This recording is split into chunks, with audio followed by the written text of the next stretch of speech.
à mon commandement. À droite, droite. 1, 2, 1, 2, 1, 2. Gardez la cadence. 1, 2.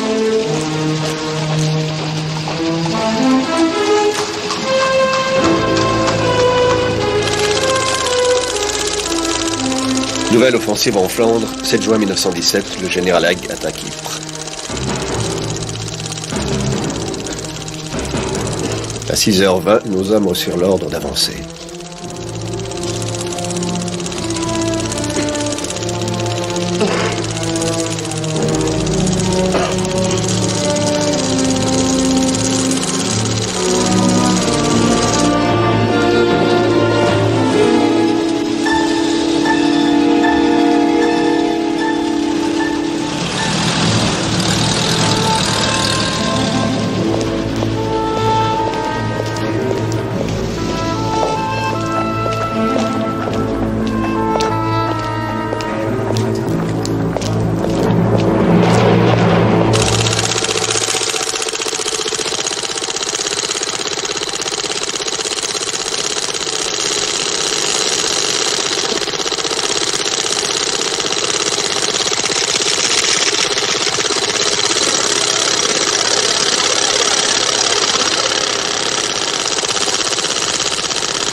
Oui, ce sera tout.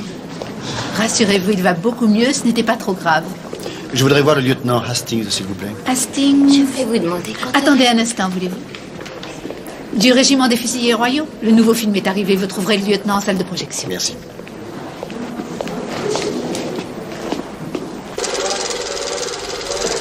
Des réfugiés belges sont accueillis sur nos rivages. Excusez-moi, lieutenant Hastings, un monsieur vous demande. Merci.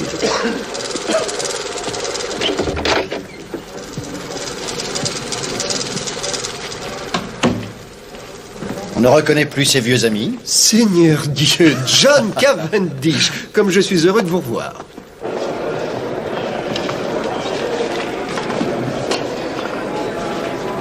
J'ai voulu m'engager, mais on m'a dit que j'étais trop vieux. C'est de la muquerie. Que devient votre frère Laurence? Il pratique toujours la médecine. Il avait arrêté jusqu'à la guerre. J'ignore pourquoi il a voulu être médecin. On l'a envoyé travailler dans un hôpital local. Et il écrit toujours. Il a déjà publié quelque chose. De courtes histoires, des poèmes, des feuilletons dans les magazines. Je suppose que vous savez que Mère s'est remariée. Seigneur Dieu, non, je n'en savais rien.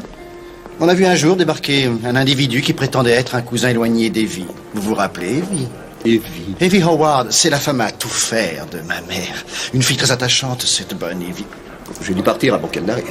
Enfin bref, le dénommé Ingletop est arrivé à la maison et un mois après, notre chère mère nous annonçait qu'elle et Alfred étaient fiancés.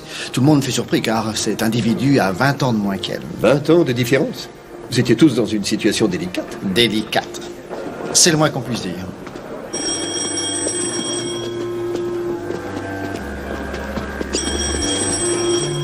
Êtes-vous libre de vous en aller? Je ne suis pas prisonnier, vous savez. Mais vous êtes en état de voyager. Si oui, voulez-vous venir passer quelques jours chez nous? Avec grand plaisir. Ça me changera un peu de l'armée. Je pourrais être chez vous samedi, si cela vous convient. À merveille. Vous allez au premier.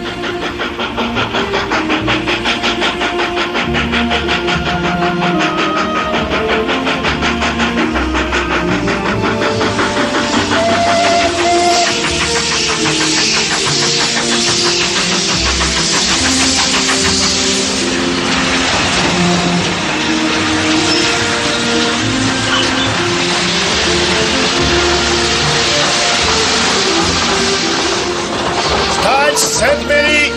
Style Sainte-Mélie!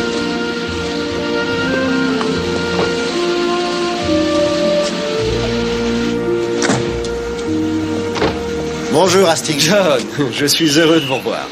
Venez. Nous avons réussi à obtenir quelques gouttes d'essence, grâce au ministre de l'Agriculture. Vous devez vous servir souvent de la voiture? Assez, oui. Je dois aller voir tous les fermiers, une fois par mois, donc je circule beaucoup. Je me demande si nous avons le temps de passer prendre Cynthia et Laurence. Non, ils ont déjà dû partir de l'hôpital. Cynthia, c'est votre femme? Ah, non, c'est une protégée de ma mère. La fille d'une de ses amies d'enfance. Elle s'est retrouvée sans argent et ma mère l'a prise sous son aile. Elle travaille dans le même hôpital que Laurence, à Malmesbury. En voiture.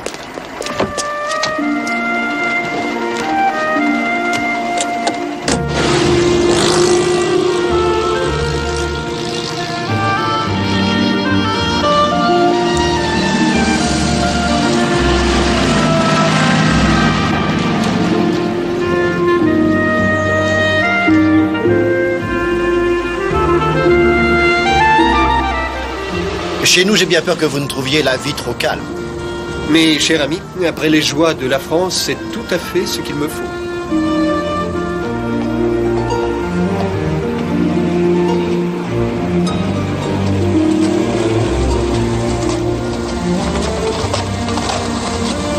C'est une de vos voisines. Cette jeune personne à cheval, une très jolie fille. C'est en effet ce qu'on dit.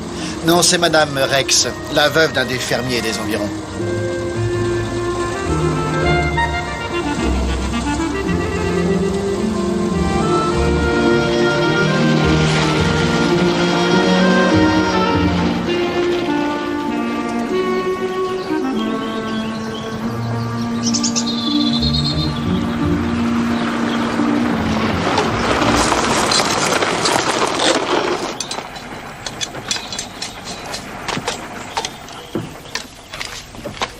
Venez, Evie. Je vous présente notre héroïque blessée, lieutenant Hastings, mademoiselle Howard. Je suis enchanté. Faites bien attention à ce que vous dites, sinon je vous traîne devant monsieur le maire. Mais ce serait un honneur. Ne soyez pas trop poli. Vous pourriez le regretter ensuite. En cas de refus, Lady Tadminster pourrait alors présider la première journée et Madame Crosby la seconde. Mais comment faire pour la duchesse? Le lieutenant Hastings est arrivé. Oh, monsieur Hastings, quelle joie de vous revoir après toutes ces années. Êtes-vous tout à fait remis de votre blessure? Oh oui, je me porte à merveille, Madame Milliganthorpe. Ce n'était qu'une égratignure. Alfred Chéri, voici monsieur Hastings. Monsieur Hastings, mon mari. Je suis très heureux de vous connaître, lieutenant Hastings. C'est moi, monsieur.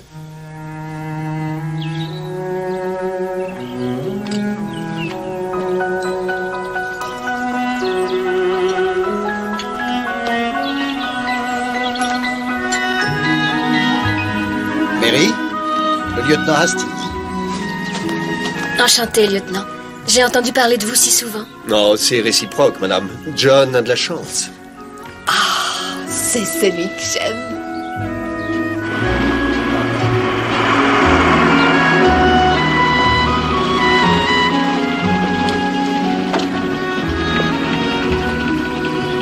Au revoir, Cynthia. Au revoir. Au revoir, Laurence.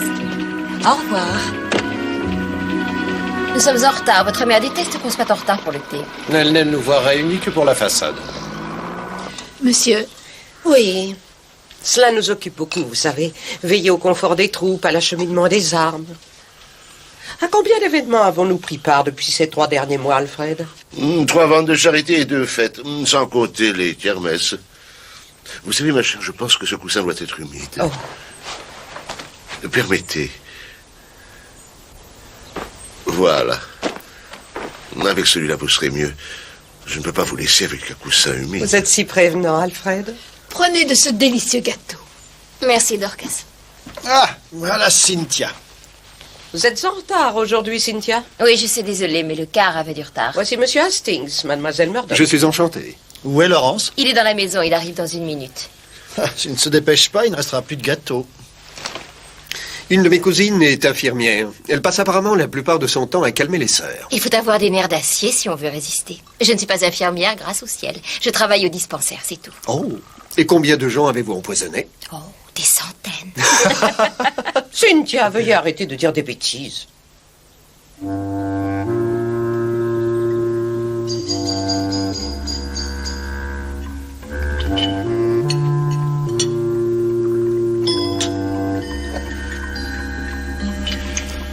Qu'avez-vous l'intention de faire après la guerre, lieutenant? Eh bien, vous allez vous moquer de moi, mais je caresse le rêve de devenir détective.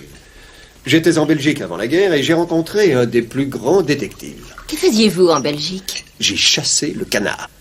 Ce détective venait de Bruxelles et enquêtait sur un meurtre commis au village.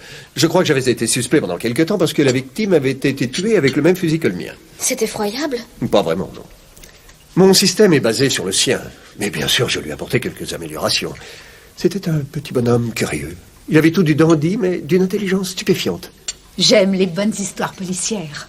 Le docteur Wilkins disait hier qu'étant donné l'ignorance des médecins par rapport aux poisons qui ne sont pas courants, il y a sûrement un nombre insensé de meurtres qui resteront toujours impunis. Pourrait-on parler d'autre chose? Mon frère est très sensible à ce sujet, faisant partie du corps médical.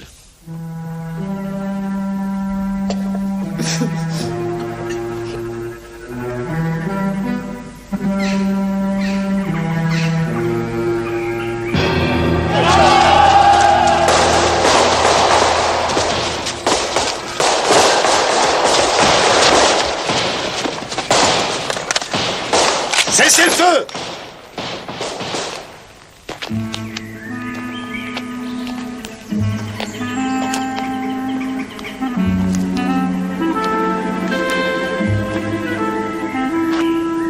Encore un exemple des croyances bucoliques britanniques. Anagalis arvensis, c'est-à-dire, en langage clair, le bourron rouge. Nos amis croient que quand sa fleur est ouverte, c'est signe que le beau temps va continuer longtemps. Dans ce pays, il est plus que rare qu'elle soit ouverte. Pourquoi est-ce qu'il nous raconte tout ça? Quelque chose qui ne va pas, monsieur Van der Stadt? Il voudrait savoir pourquoi nous devons connaître ses coutumes. Il trouve ça fatigant. Parce que, monsieur Van der Stadt, ici en Angleterre, nous sommes des invités. Et si nous voulons gagner la confiance des indigènes, nous devons alors connaître leurs coutumes. Qu'est-ce que c'est? Alors, soldats, où est le reste de votre section? Ils sont tous morts. Enfin, ils disaient que non, mais l'arbitre a dit que oui, alors ils sont morts. Quoi qu'il en soit, faites circuler ces civils.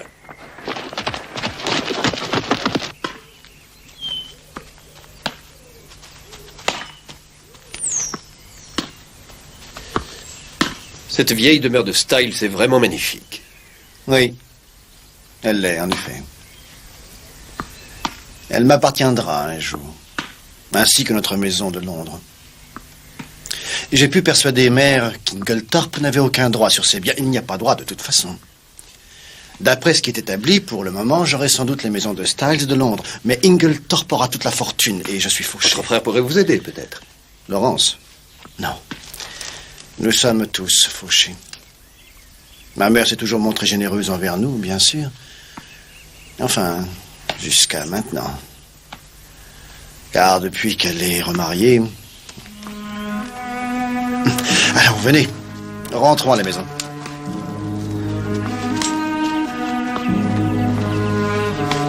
Vous rappelez-vous la chanson que les soldats britanniques nous avaient apprise? Voulez-vous que nous la chantions? Alors attention, tous ensemble.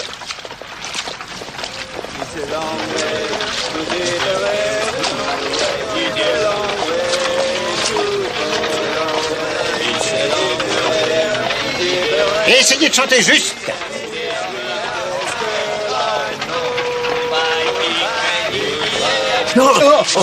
Bonjour, monsieur Poirot. Bonjour, Dr. Wilkins. Je vous salue, messieurs. Je vois que vous avez rejoint la cavalerie. Oui, tel que vous me voyez, je rentre chez moi. Ça fait 2 fois que je me fais tuer en un mois. Dites-moi, que diriez-vous d'une panne de bière s'il y en a encore? Oh, non, merci. J'avoue que je ne vois pas pourquoi les Anglais fréquentent ces débits de boissons. Toutes ces bouteilles de tailles différentes, rangées dans n'importe quel ordre d'arc. Cela ne semble pas gêner vos compatriotes?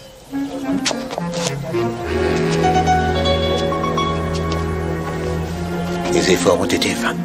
J'essaie chaque jour de leur inculquer le sens de l'ordre, de la méthode, et voilà. Je les vois toujours disparaître dans ces débits de boissons.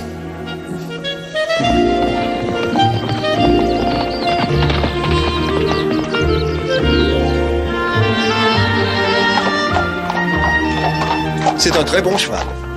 Je croyais qu'on avait réquisitionné tout ce qu'il y avait de correct pour l'armée. L'usage agricole du cheval nous en a exemptés, heureusement. Ah, je vois. Je fais le tour du domaine presque tous les jours. De toute façon, je n'ai rien d'autre à faire. Vous travaillez les terres, je crois. Oui, mais ça se passe très tôt le matin. Normalement, j'ai terminé vers midi. Je ne voyais pas ça comme un travail de femme. C'est la guerre. Chacun doit faire son devoir de soldat. En tout cas, vous portez divinement l'uniforme, si je peux me permettre. Tiens, tu es un bon garçon. Merci. je n'ai pas du tout pensé à votre jambe blessée. Vous n'avez pas mal? Non, ça va parfaitement bien. Je crois que cette canne est devenue inutile. Tenez, avec les compliments de l'armée. Le mois de juin n'a jamais été aussi chaud. Ce qu'il nous faut, c'est un bon verre de limonade fraîche. De limonade? Je crois bien ne pas en avoir vu depuis 1914. On fait un tennis tout à l'heure? Avec plaisir. Mary, Hastings, vous voulez venir dans mon bureau? Qu'y a-t-il?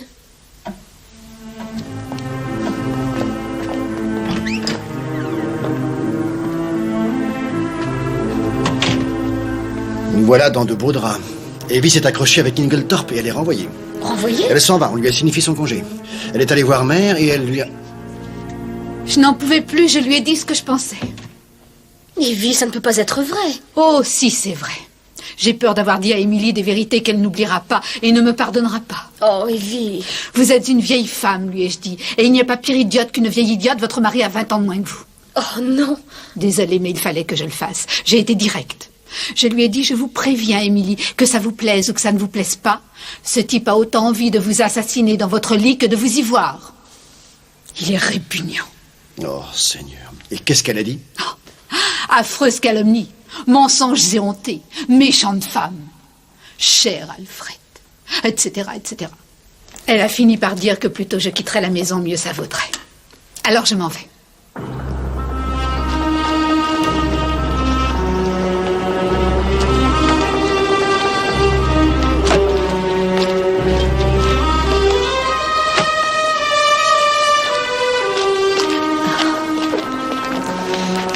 Monsieur Hastings, vous êtes honnête, j'ai confiance en vous.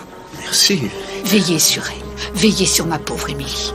Ce sont tous des requins, je sais ce que je dis. Je ferai tout ce que je pourrai, soyez-en sûr. Tout ce que je vous demande, c'est de garder les yeux bien ouverts. Et surtout, monsieur Hastings, surveillez cet être diabolique.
Je trouve qu'il fait très lourd ce soir.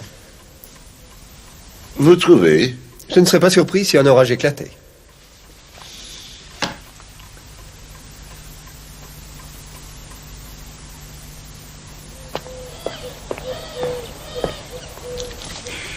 Ça fait 2 livres et 3 pence, monsieur. Et surtout, soyez gentil, ne le dites à personne, monsieur. Il y en a plus d'un qui n'hésiterait pas à tuer pour avoir autant de chocolat en une seule. Je vous suis très reconnaissant, Madame Denty. Et je vous donne ma parole que vous avez devant vous la discrétion en personne, chère madame. Je vous remercie. Merci à vous. Madame Denty, l'idée ne vous est jamais venue de ranger ces marchandises suivant leur pays d'origine? Oh, mais non, j'avoue que ce serait une idée curieuse. Pas du tout, et je vais vous le prouver, madame. Laissez-moi réfléchir. Nord, sud, est, ouest. Mais oui, bien sûr, les épices venant d'Orient, nous pourrions les placer à côté de la porte qui, dans votre magasin, se trouve à l'est. Voilà. Tout ce qu'il vous restera à faire, c'est vous rappeler d'où vient chaque article. Vous le trouverez alors très vite, ce qui évitera une perte de temps. Je serais très heureuse de suivre votre conseil. Toutefois, il y aurait une énorme difficulté. Tout ceci vient de chez le même marchand en gros, à Malmesbury. Ah oui, madame Denty, oui, mais... Je voudrais 6 timbres, madame. Et tout de suite, monsieur. Hastings? Seigneur Dieu, Monsieur Poiron. Oui, en personne, mon ami Hastings. Je parlais justement de vous l'autre jour. Oh, mon ami, mon ami.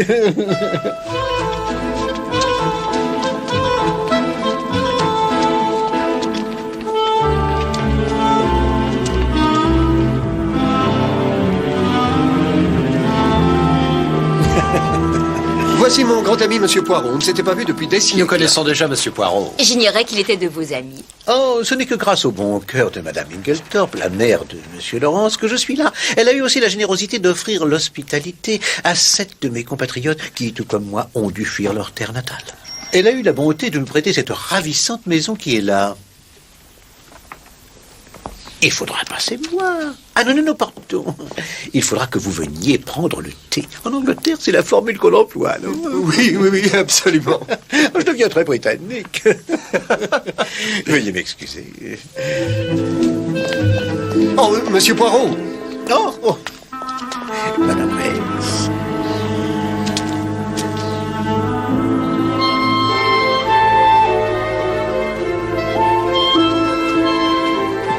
Votre conduite est inqualifiable. Ça ne vous regarde pas. Oh, si, ça me regarde. Ça ne vous suffisait pas d'avoir une aventure sordide avec cette femme. Voilà que je découvre que vous lui avez donné une grosse somme d'argent. D'abord, il ne s'agit pas d'une grosse somme d'argent, et ensuite, ce n'était qu'un prêt. Non, ma décision est prise. Ne croyez pas que parce qu'il s'agit d'un couple, la peur du scandale me fasse fléchir. Je vous ai vécu, je vous ai nourri, je vous ai donné un toit, et voilà la façon dont vous me remerciez. Et c'est un petit homme charmant. Vous hébergiez une célébrité sans le savoir. C'est vrai. Oh, c'est vous. Quelque chose ne va pas, tante Émilie? Pourquoi cette question? Dorcas, apportez-moi quelques timbres, voulez-vous? Bien. Vous avez l'air très fatiguée, madame. Vous devriez aller vous reposer, je crois. Oui. Mais non, pas tout de suite. Il me reste quelques lettres à finir avant la levée de la poste. Avez-vous allumé la cheminée de ma chambre? Oui, madame. Oh, je compte aller me coucher tout de suite après le dîner.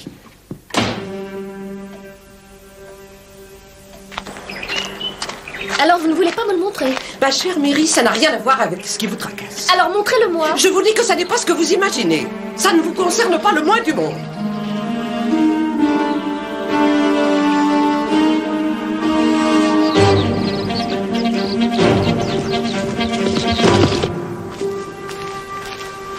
Hastings, il y a eu une épouvantable dispute. C'est par Dorcas que je viens de l'apprendre. Oui, je le sais, je viens d'entendre Mary et Madame Inglethorpe. Mais non! Ça se passait entre tante Émilie et lui. Oh, je souhaite sincèrement qu'elle ait pu tout découvrir sur lui. Je suis sûre que ce n'est que sa fortune qui l'intéresse. Enfin, il se trouve que Dorcas passait par hasard juste à côté. Apparemment, ils se sont jetés à la figure des choses épouvantables. Oh, je donnerais cher pour avoir plus de détails.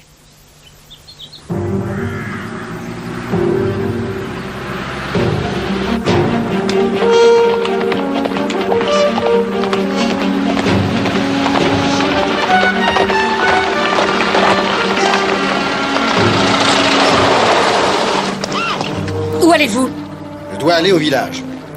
Vous allez voir votre précieuse Madame Rex, n'est-ce pas? Un peu de tenue, Mary. Je vous préviens, John. Il n'est pas question que je supporte ça plus longtemps.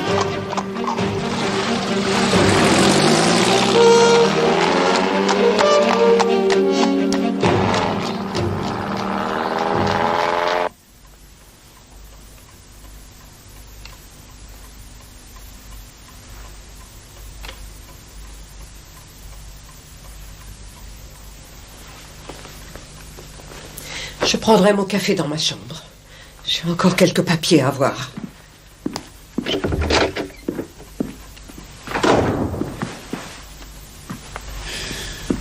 J'ai lu dans les journaux que les premières divisions américaines sont attendues en France la semaine prochaine. Voulez-vous apporter son café à Madame Inglethorpe, Cynthia?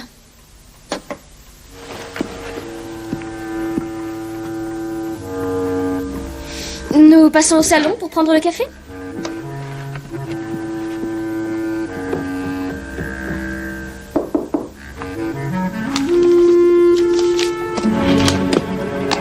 Oui, entrez. Posez-le à côté de mon lit. Je ne vais pas tarder à aller me coucher, moi aussi. Je suis épuisée. Je vais prendre un somnifère. Veuillez allumer la lampe avant de vous en aller. Oui. Oui, il va bientôt faire nuit.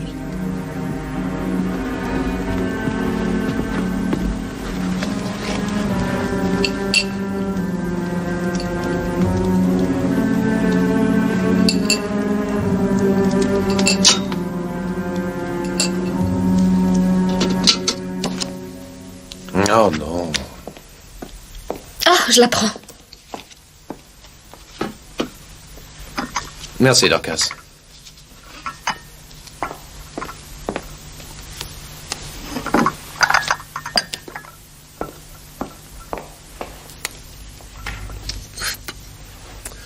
Je dois aller jusqu'au village, voir notre régisseur pour régler des histoires de terrain.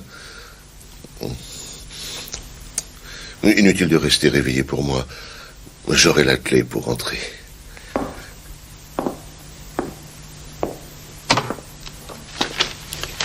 C'est une heure curieuse pour les rendre visite à Danby.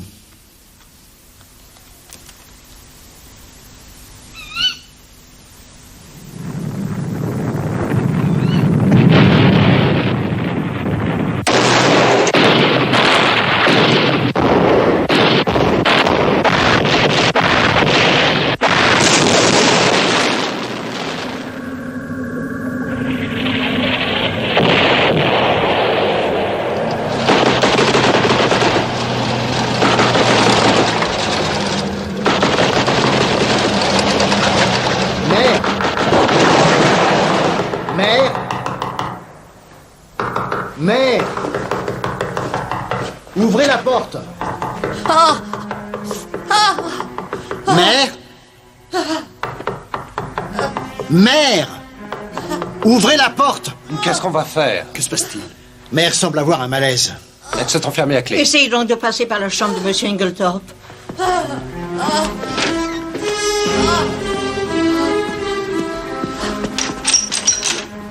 Fermez à clé. Oh, ma pauvre maîtresse. On va essayer d'enfoncer la porte. Beth, allez vite chercher le docteur Wilkins. Il n'y a pas une porte qui donne dans la chambre de Mademoiselle Cynthia? Si, mais elle est toujours verrouillée. Il faut quand même aller voir.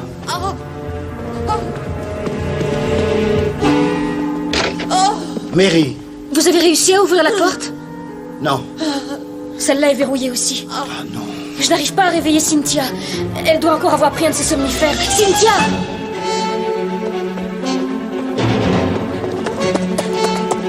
Attention. 1, 2 et 3. Encore une fois. 1, 2 et 3.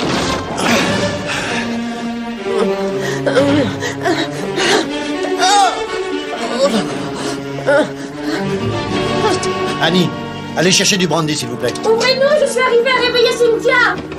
Ça va, Cynthia? Oui, j'avais pris un truc pour dormir. Que se passe-t-il? Ça va un peu mieux. Ça m'est arrivé tout d'un coup. J'ai été stupide de m'enfermer à clé dans ma chambre. C'est fini, mère. Calmez-vous.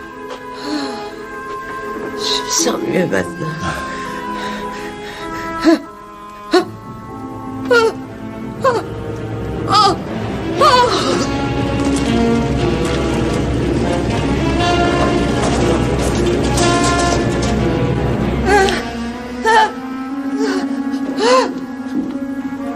Je vous en prie, laissez-moi passer. Oh. Alfred, non. Alfred.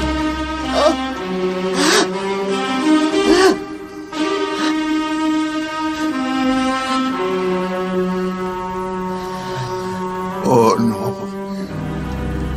Elle est morte? Oh mon Dieu.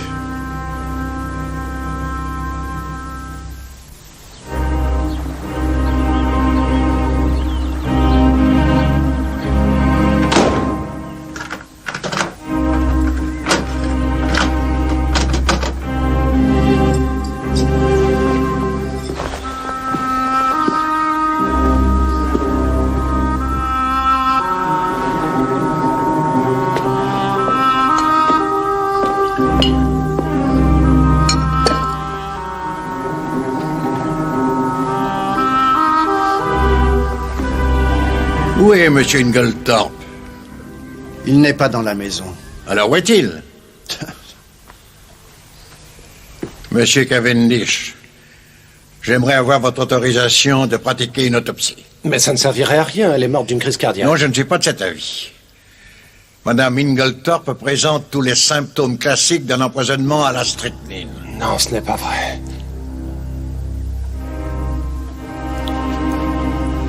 Faites ce que vous jugez nécessaire, docteur Wilkins. Je vous remets les clés de votre mère. J'ai fermé à clé les 2 chambres. Je suggère que pour l'instant, elles restent fermées.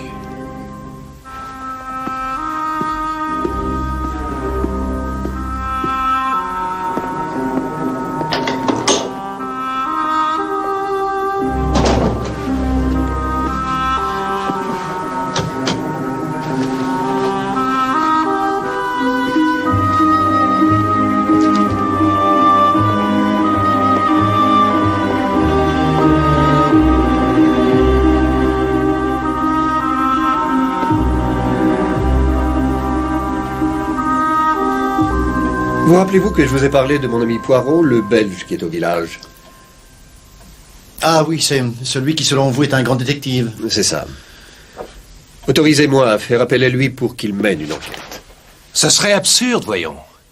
Wilkins est complètement obsédé par les poisons. C'est un maniaque des poisons. Alors, résultat, il en voit partout. Je suis prêt à donner carte blanche à Hastings puisqu'il le demande.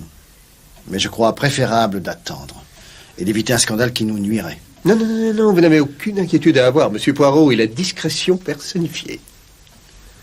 Je suis d'accord. Non, John. Désolé, Lawrence.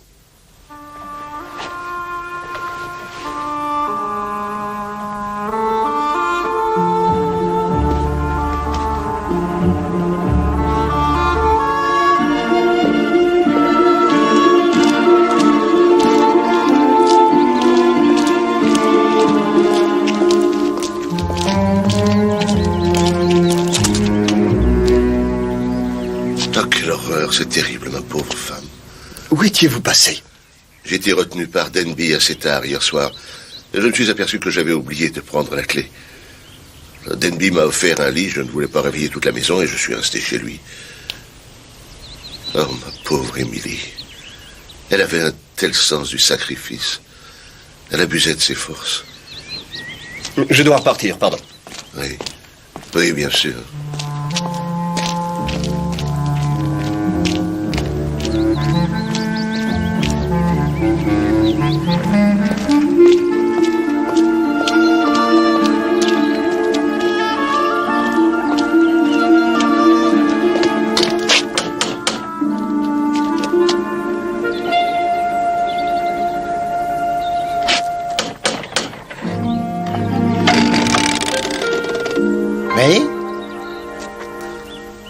Monsieur Poirot, bonjour.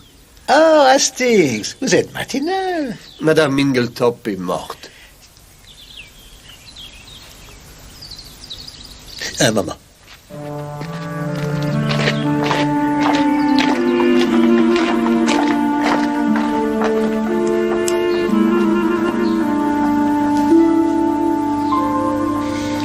Je suis fier de vous, Hastings. Vous avez une bonne mémoire. Vous m'avez fidèlement rapporté tous les faits. Mais l'ordre suivant lesquels vous me les avez présentés, c'est autre chose. Tout à fait déplorable. Mais je tiens compte du fait que vous êtes bouleversé. Plus tard, quand vous serez un peu plus calme, nous pourrons ranger ces faits de façon ordonnée en les remettant à leur place. Ceux qui sont importants, nous les mettrons de côté. Ceux qui sont sans importance, nous nous en débarrasserons.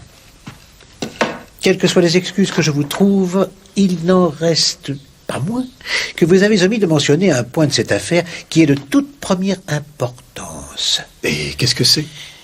Vous ne m'avez pas dit si Madame Ingletop avait bien dîné hier soir? Eh bien, pour autant que je me souvienne, elle n'a presque rien avalé. Elle m'a paru trop bouleversée pour avoir de l'appétit. Je vois. Eh bien, allons-y.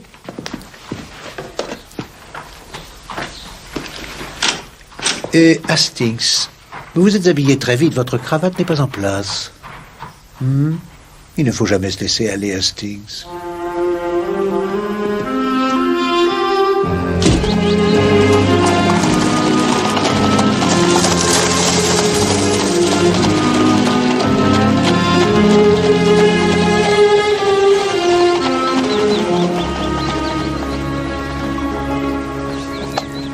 Pourquoi voulez-vous savoir si Madame Ingletop avait bien mangé hier soir? Pour l'instant, on émet l'hypothèse que Madame Ingletop aurait été empoisonnée avec de la strychnine, non? C'est ce que je crois, moi aussi. Non. À quelle heure Madame Ingletop s'est-elle retirée pour aller se coucher? Oh, très tôt, il devait être 8 heures. Malgré cela, les symptômes ne se sont pas manifestés avant 5 heures du matin. Cela fait 9 heures. Un repas copieux pris en même temps que le poison pourrait en retarder les effets, mais sûrement pas autant. Or, vous venez de me dire que Mme Inglethorpe n'avait presque rien mangé. Oui. Nous voilà avec un de ces curieux petits détails qui changent tout, mon ami. On le met là.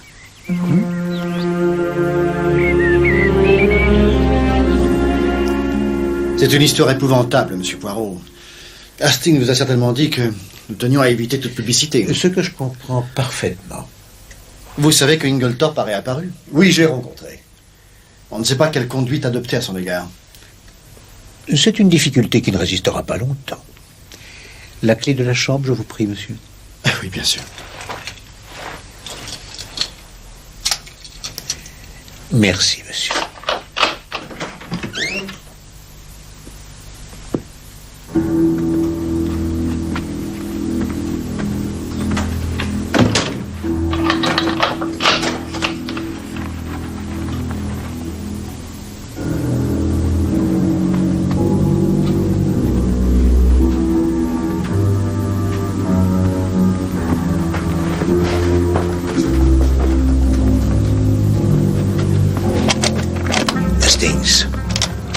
Nous devons laisser ceci en l'état jusqu'à ce que l'homme de loi de Mme Inglethorpe soit présent.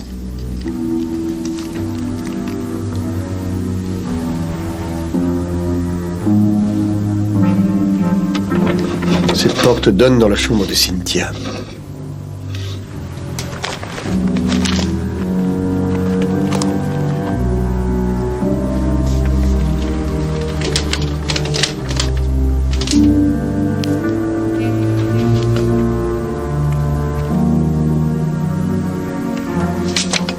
Qu'est-ce que c'est? Nous verrons plus tard.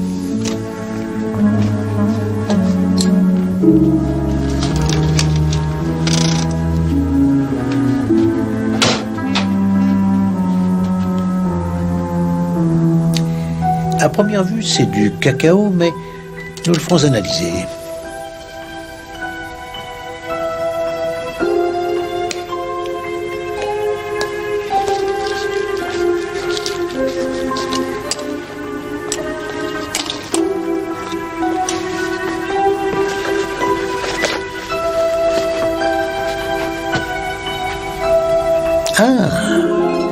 Regardez, Hastings. Cette lampe qui était sur la cheminée n'est cassée qu'en 2 morceaux, alors que cette tasse à café qui était juste à côté est brisée en 1000 morceaux. Quelqu'un a dû marcher dessus. Oui, mon ami.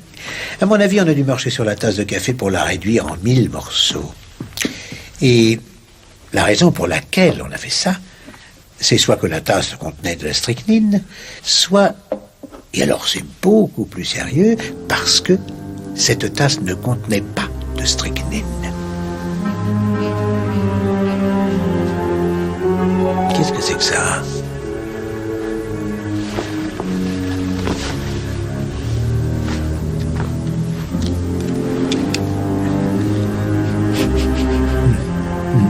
C'est une tasse de café qui est assez fraîche d'ailleurs.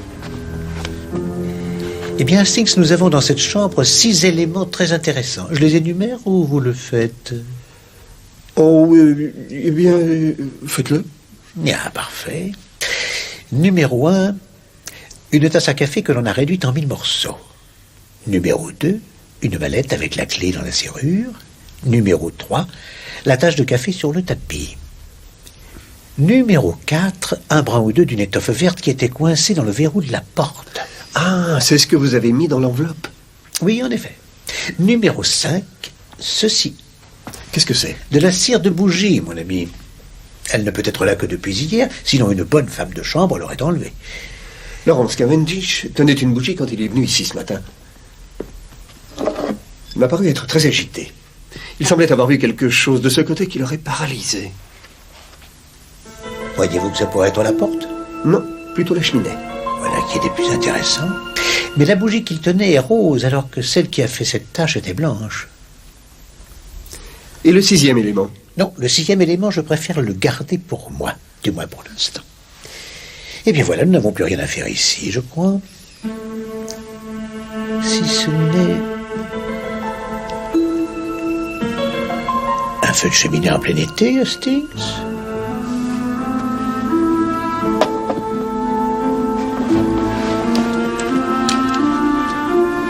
Le feu réchauffe, mais il peut aussi détruire. Il se pourrait qu'il reste... Ah! Voilà. Qu'en dites-vous, mon ami? Un morceau de papier épais, plus épais que du papier à lettres ordinaire. Alors? Un testament. Si c'était un fragment de testament, on a voulu le brûler? Exactement. C'est ce à quoi je m'attendais. Et dites-moi, mademoiselle, votre maîtresse avait-elle dans sa garde-robe une robe vert foncé? Non, monsieur. Quelqu'un dans cette maison possède-t-il une robe de cette couleur? Non, monsieur. Pas que je sache, en tout cas. Parfait. Laissons cela de côté pour l'instant. Si vous le permettez, je voudrais vous poser une ou deux questions au sujet de l'après-midi d'hier. Oui, monsieur. Votre maîtresse a eu une dispute? Je ne sais pas si j'ai le droit Ma bonne Dorcas, Madame Inglethorpe est morte. Nous devons tout savoir et dans les moindres détails si nous voulons la venger. Alors là, pour ça, oui, je suis d'accord. Sans vous donner de nom, monsieur, dans cette maison, il y a quelqu'un qu'aucun de nous n'a jamais pu sentir. Ah? Alors, si on en revenait à cette dispute... Et il devait être environ 4 heures. Je suis passé par hasard devant le bureau et j'ai entendu des voix. Des gens parlaient fort, ils étaient en colère. Je n'avais pas l'intention d'écouter. Continuez, mademoiselle. Que s'est-il passé ensuite? Et puis, à 5 heures, Madame Inglethorpe a sonné et m'a demandé d'apporter le thé.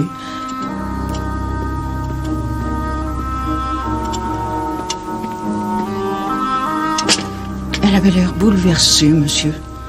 Votre thé, madame. Ah. Je viens d'avoir un grand choc, Dorcas. J'en suis désolée, madame. Je ne sais pas quoi faire. Le scandale qui frappe un homme et sa femme est une chose affreuse. Ces quelques mots ont suffi pour que tout change. Les hommes ne valent pas la peine qu'on leur fasse confiance.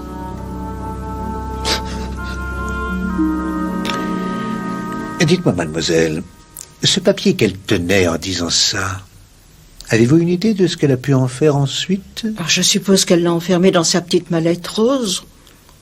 Si c'était important, bien sûr. Je vois. Dites-moi, mademoiselle, croyez-vous possible que votre maîtresse ait pris un somnifère en poudre hier soir? Ah, pas hier soir, j'en suis sûre et certaine. Elle avait pris son dernier fortifiant, mais elle n'a pas pris de somnifère. Mais pourquoi êtes-vous aussi positive? La boîte était vide, monsieur. Elle avait pris le dernier il y a 2 jours et n'en avait pas fait refaire depuis.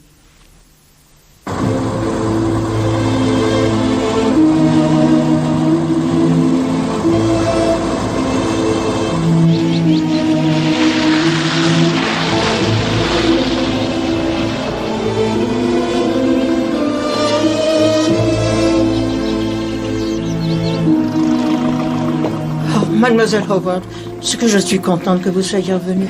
Sans ce drame épouvantable, je ne serais pas revenue. Evie. Dès que j'ai reçu le télégramme, je suis partie.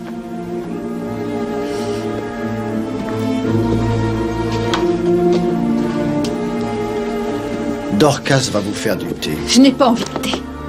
Ah, voilà Monsieur Poirot. Il nous aide dans notre enquête. Il est inutile de faire une enquête. A-t-on déjà enfermé ce monstre? Enfermé quel monstre? Alfred Inglethorpe, bien sûr. La pauvre Emily ne se serait pas fait assassiner s'il n'avait pas été là. Evie, moins fort, voulez-vous? Quoi que nous pensions, quels que soient nos soupçons, il vaut mieux en dire le moins possible pour l'instant. L'enquête officielle ne commence que vendredi. Cette enquête ne servira à rien. L'homme aura quitté le pays depuis longtemps. Il ne va pas rester là tranquillement et attendre qu'on le pende. Mademoiselle... C'est inutile, vous n'arriverez à rien. Monsieur Alfred Inglethorpe doit être pendu, même si je suis obligée de le traîner à la potence moi-même.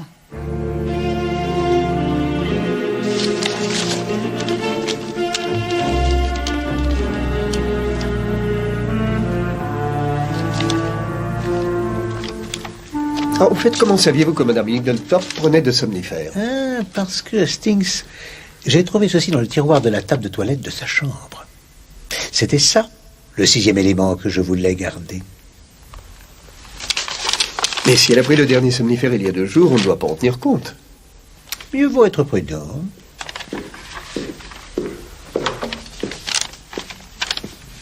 Monsieur Poirot, l'homme de loi de ma mère est là. Voulez-vous lui parler? C'est aussi le coroner, hein, voyez-vous. Oui. Oui. Merci, monsieur Cavendish. Monsieur Watts, il y a une chose que je voudrais vous demander. Rassurez-vous, vous n'aurez pas à trahir le secret professionnel. Dans l'éventualité du décès de Madame Inglethorpe, qui hériterait l'argent? Pas d'objection. D'après son tout dernier testament, datant d'il y a 2 mois, elle lègue cette maison et celle de Londres à son fils aîné, monsieur John Cavendish. Le reste de sa fortune revient à monsieur Inglethorpe. Et supposez que, sans que vous le sachiez, elle ait fait un nouveau testament. C'est une chose possible, bien sûr.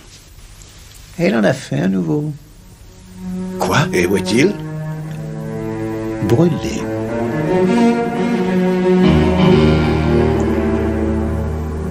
Quelle extraordinaire coïncidence. Ma mère fait un nouveau testament le jour même de sa mort. Vous êtes si sûr que ça, que c'est une coïncidence? Je ne comprends pas. À ce que vous m'avez dit, votre mère a eu une violente dispute hier après-midi avec quelqu'un. À la suite de cette dispute, elle décide sur le champ de faire un nouveau testament. Elle ne parle à personne de ses dernières dispositions. Le testament disparaît. Votre mère emporte son secret dans la tombe. À mon avis, il n'y a aucune coïncidence. Mais comment ça?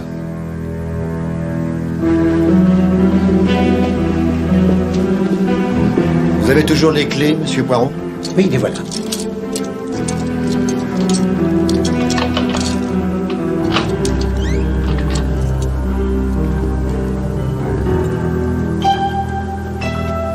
Ma mère gardait des choses là-dedans. Il vous faudra la clé parce que j'ai fermé à double tour ce matin. Ce n'est pas fermé à clé. Mais, non, mais c'est impossible. J'ai gardé la clé dans ma poche toute la journée. Mais on voit une affaire. Quelqu'un a forcé les serrures.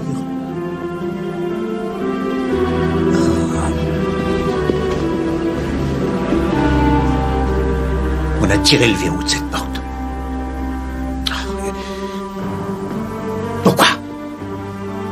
Pourquoi? Il y avait sûrement quelque chose de première importance dans cette mallette. Quelque chose qui était un lien entre l'assassin et le crime. Mais quoi? Ah, ça, je ne le sais pas encore.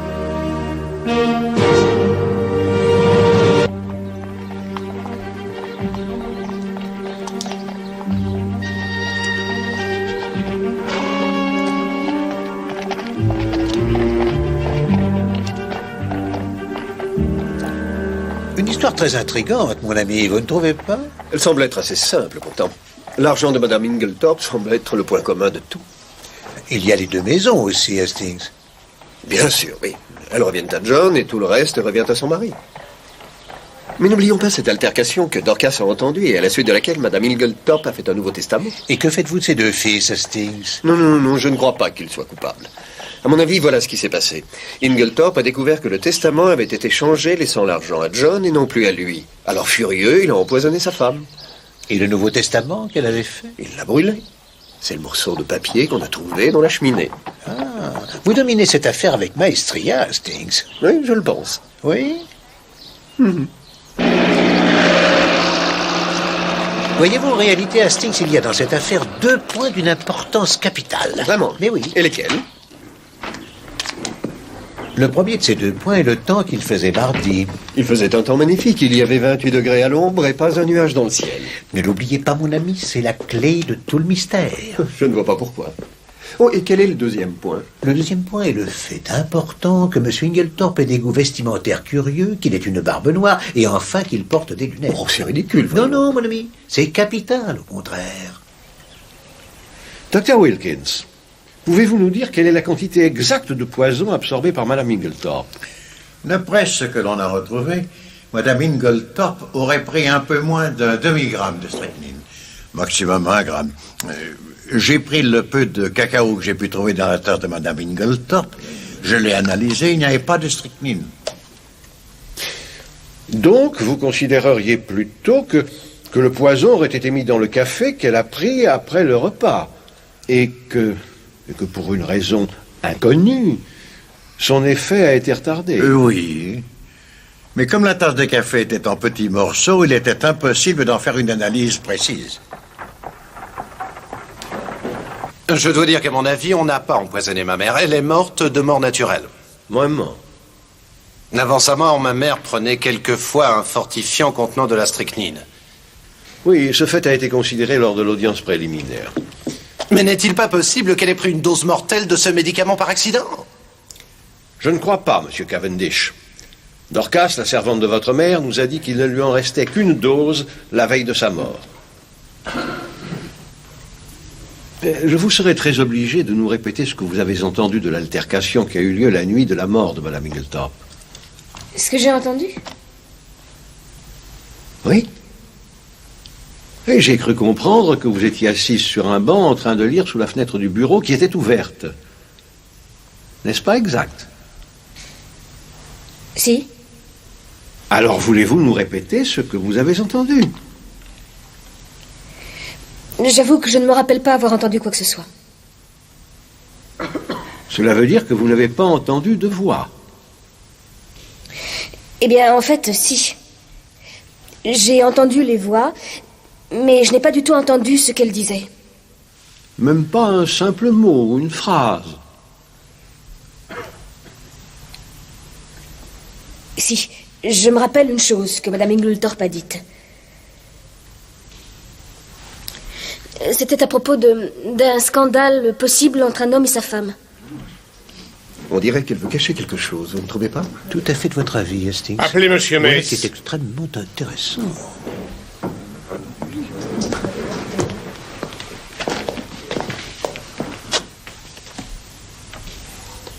Je jure sur la Bible de dire la vérité, toute la vérité, rien que la vérité.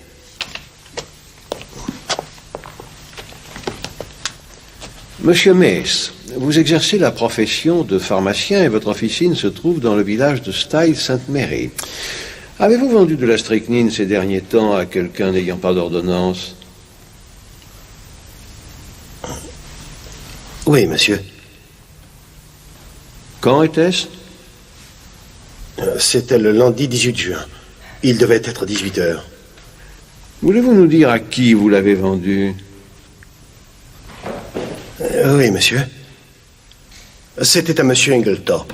Il m'a dit que c'était pour empoisonner un chien, mais il a signé le registre.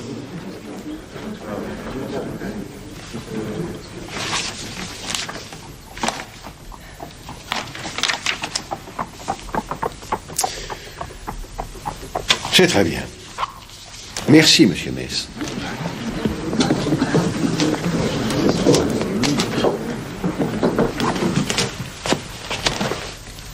Appelez monsieur Alfred Inglethorpe.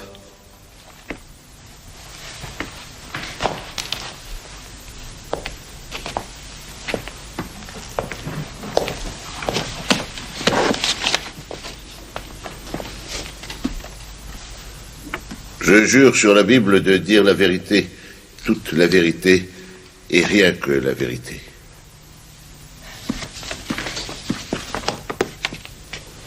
Vous êtes Alfred Inglethorpe? Oui. Vers 18h, lundi dernier, vous êtes-vous procuré de la strychnine à la pharmacie pour empoisonner un chien? Non, pas du tout. Il n'y a pas de chien à Styles Court. Est-ce que vous niez aussi avoir signé ce registre?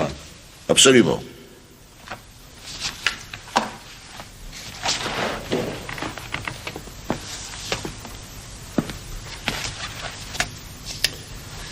Ce n'est pas ma signature. Je vois. Voulez-vous nous dire, monsieur Inglethorpe, où vous étiez en fin d'après-midi le lundi 18 juin? Je n'en ai aucune idée. Réfléchissez, n'y avait-il personne avec vous? Personne. Je suis obligé d'en conclure que vous refusez de nous dire où vous étiez au moment où monsieur Mace affirme que vous êtes entré dans sa pharmacie pour acheter de la strychnine. Si c'est ce que vous voulez en conclure, eh bien, libre à vous. On dirait qu'il veut se faire arrêter. Vous avez eu une dispute avec votre femme mardi après-midi. Pardonnez-moi, vous êtes mal informé. Je n'ai eu aucune dispute avec ma chère femme. Je n'ai pas été à la maison de tout l'après-midi. Y a-t-il une personne qui puisse confirmer vos dires? Vous avez ma parole. Il y a 2 témoins qui jurent avoir entendu votre altercation avec Madame Inglethorpe. Ces 2 témoins se sont trompés, ça arrive. Parfait. Merci, monsieur Inglethorpe. Ce sera tout pour l'instant.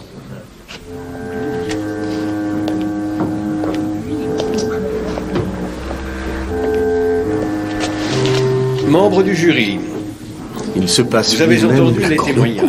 Peut-être, Vous devez rendre votre verdict. Hastings, connaissez-vous cet homme qui est près de la porte? Médical du docteur Wilkins, selon lequel Madame Inglethorpe... C'est une vieille connaissance, l'inspecteur James Japp de Scotland Yard. Et si je ne me trompe pas, l'homme qui est à côté de lui est aussi de Scotland Yard. Vous avez entendu Les choses vont vite, mon ami. Peut-être même trop le 18 juin, vers 18h... Messieurs les jurés, quel est votre verdict? Meurtre avec préméditation, par une personne ou plusieurs personnes inconnues. Ce verdict a-t-il été rendu à l'unanimité? Oui.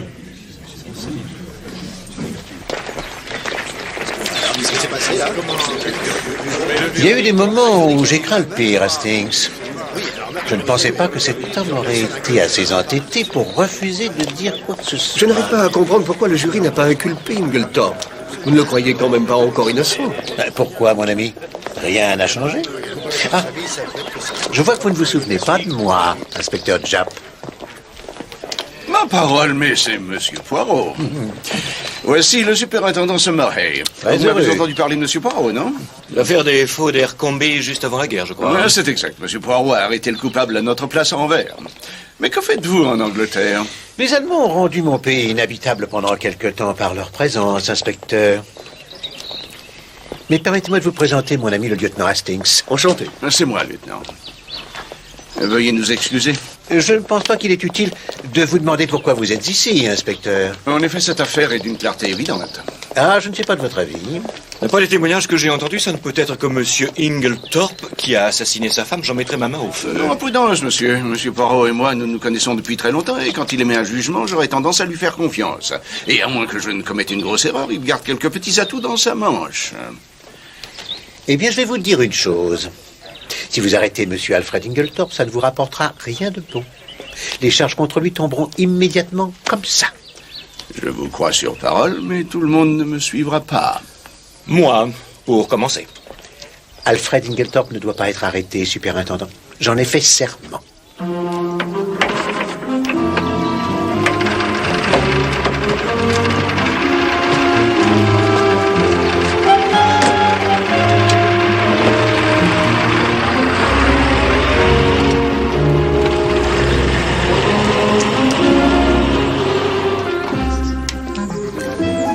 Êtes-vous déjà allé à New York, Hastings? À New York? Non.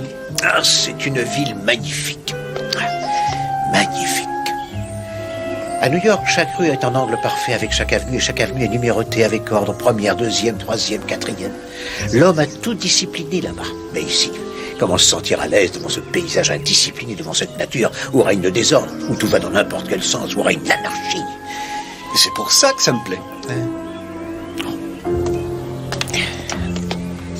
Hastings, est-ce que ça ne vous a pas paru curieux que M. Lawrence Cavendish ait suggéré que sa mère ait pu s'empoisonner par accident? C'est une suggestion tout à fait normale pour un profane. Mais ce n'est pas un profane, vous m'avez dit vous-même qu'il était diplômé en médecine. Oui, c'est vrai, j'avais oublié. Et il y a aussi Madame Cavendish. Que pensez-vous de son attitude? Eh bien, il me semble inconcevable qu'elle veuille protéger Alfred Ingletorp, mais c'est bien l'impression qu'elle donne. Oui, c'est vrai. Mais on nous a donné un spectacle très curieux aujourd'hui. Où allons-nous, Poirot? Voir la belle et séduisante Madame Rex, Hastings. C'est une femme qui a un charme fou. Merci. Ah non, non, non, non, non, Hastings. Il n'y a que moi qui vais voir la belle et séduisante Madame Rex. Vous, j'ai peur que vous soyez trop impressionnable pour garder les idées claires.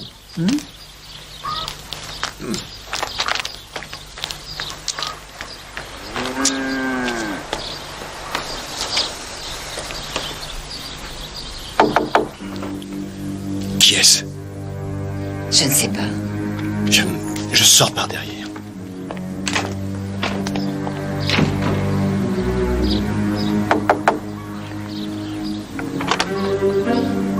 Bonjour, Madame Rex.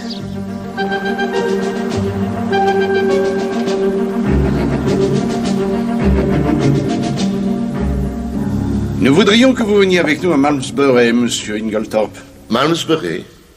Au commissariat. Vous êtes venu l'arrêter? C'est pas trop tôt. Nous ne voulons pas l'arrêter, mais lui poser quelques questions, madame. Madame, un moment, je vous prie, inspecteur Chap. C'est moi qui vous prie de nous laisser faire notre métier, monsieur. Désolé, monsieur Poirot. Oui, je comprends.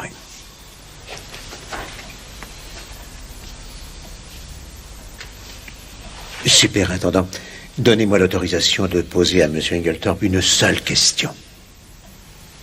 Bon, allez-y. C'est très gentil à vous, superintendant. Monsieur Ingletorp, est-ce que vous refusez toujours de dire où vous étiez lundi après-midi à 6 heures? Veuillez parler. Très bien. Je vais donc devoir le faire pour vous. Vous? Comment pourriez-vous? Je vais parler. Écoutez. Moi, Hercule Poirot, j'affirme que l'homme qui a acheté la strychnine, lundi après-midi à 6 heures, n'était pas Alfred Ingletorp. Parce qu'à 6 heures ce jour-là, monsieur Alfred Ingletorp était à Tadminster.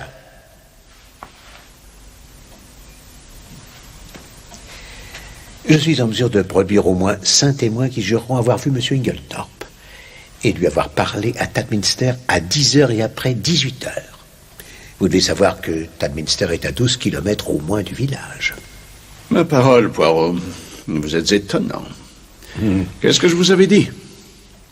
Vos témoins sont dignes de foi, je suppose. Oh. Voilà, je vous ai fait une liste complète avec leur nom et leur adresse. Vous verrez par vous-même qu'ils sont sérieux. La liste comprend aussi la belle et séduisante Madame Rex. Ne vous l'avais-je pas dit?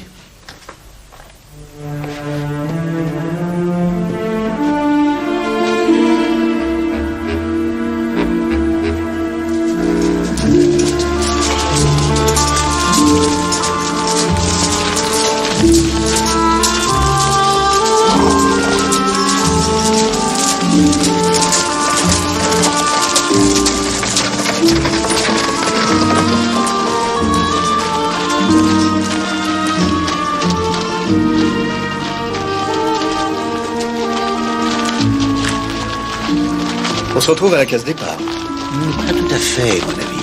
Maintenant que nous connaissons au moins une personne qui n'a pas acheté le poison, et puisque nous avons éliminé tous les faux indices, il ne nous reste plus qu'à examiner les vrais.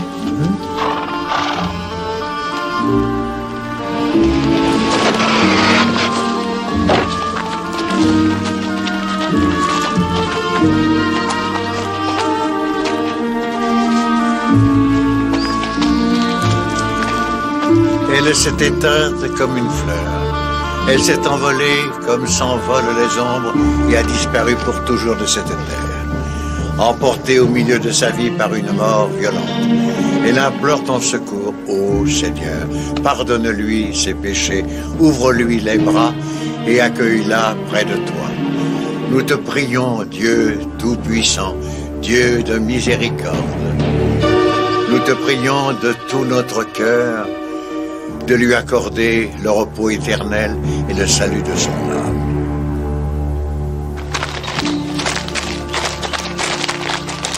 Lieutenant Hastings, monsieur. Oui, Dorcas? Je sais que ce n'est ni l'endroit ni le moment, mais vous vous rappelez que ce gentleman belge m'avait demandé avec insistance si ma maîtresse ou quelqu'un d'autre avait un vêtement vert. Oui, continuez. Eh bien, je viens de me souvenir de ce que les jeunes messieurs appelaient la malle au miracle. Elle se trouve dans le grenier.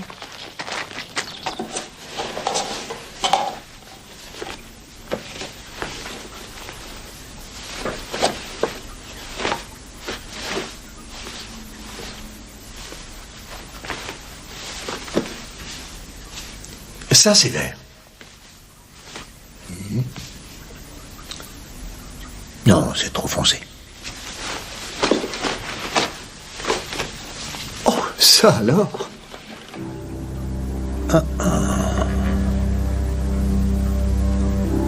Voudriez-vous l'essayer, Hastings?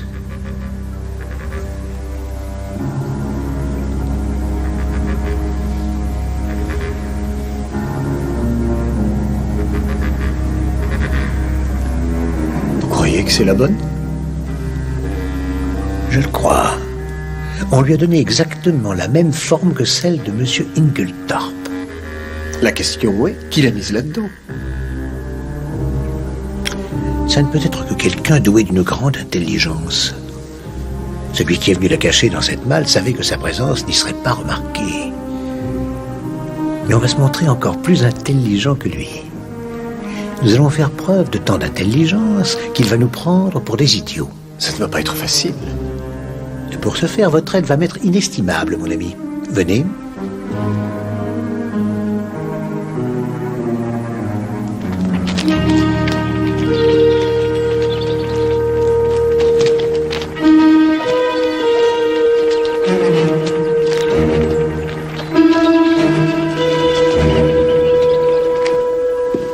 Eh bien, il a quand même fini par comprendre. Comment? Il s'en va. Il s'installe à l'hôtel de Malmesbury.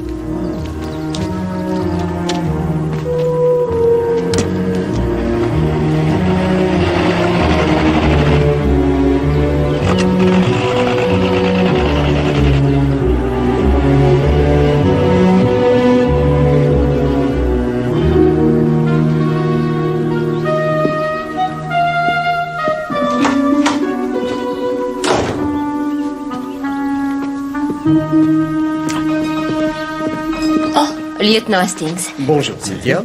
C'est justement vous que je cherchais. J'aimerais vous parler. Seriez-vous fâché si je vous le volais, monsieur Poirot? Fâché si vous me le voliez. Ah, pardon, mais je vous en prie, mademoiselle Murdoch. Hastings, comme je vous envie, être volé par une aussi charmante jeune femme.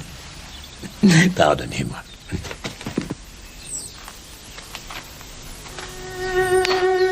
De quoi vouliez-vous me parler? Si on allait s'asseoir d'abord. Oh, bien sûr.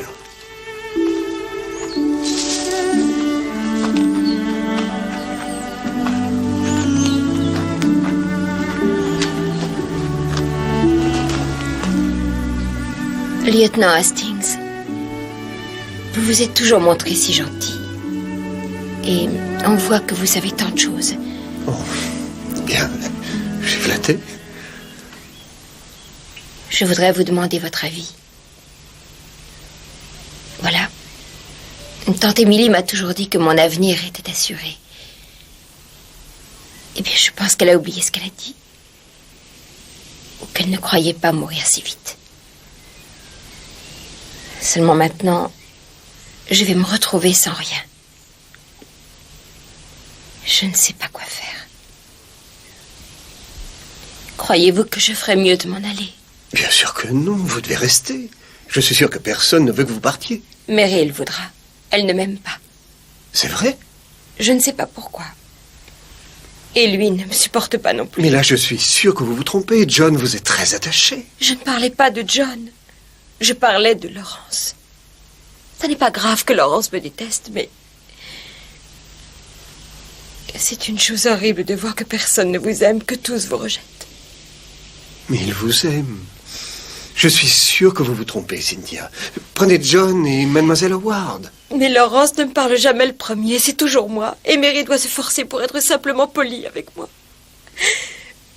Je ne sais vraiment plus quoi faire.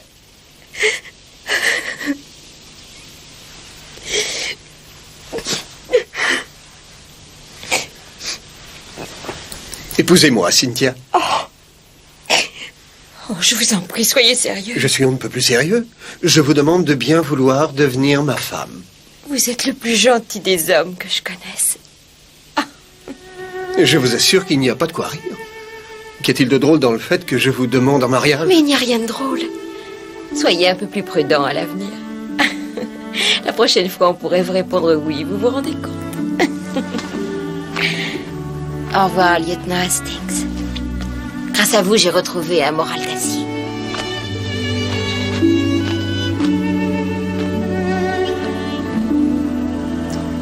Ah, je suis perdu. Peut-être que je ne comprends rien aux femmes, après tout. Non, je plaisantais, évidemment. C'est l'inspecteur Chap.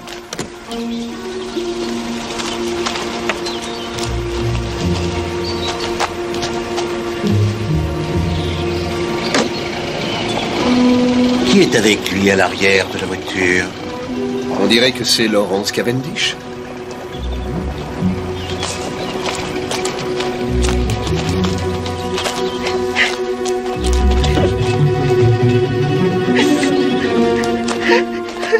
Que se passe-t-il, Dorcas? C'est l'inspecteur du diable. Ils viennent d'arrêter Monsieur Cavendish. Arrêtez Laurence? Oh non, pas Monsieur Laurence. Monsieur George.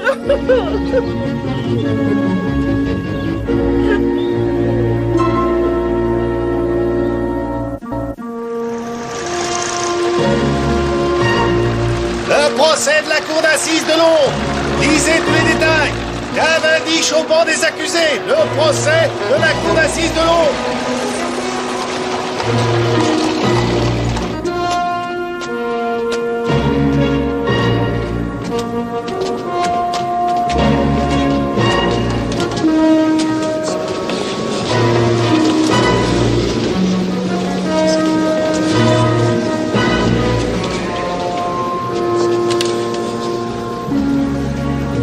John Wendover Cavendish, vous êtes accusé du meurtre de votre mère, Madame Emily Rose Inglethorpe.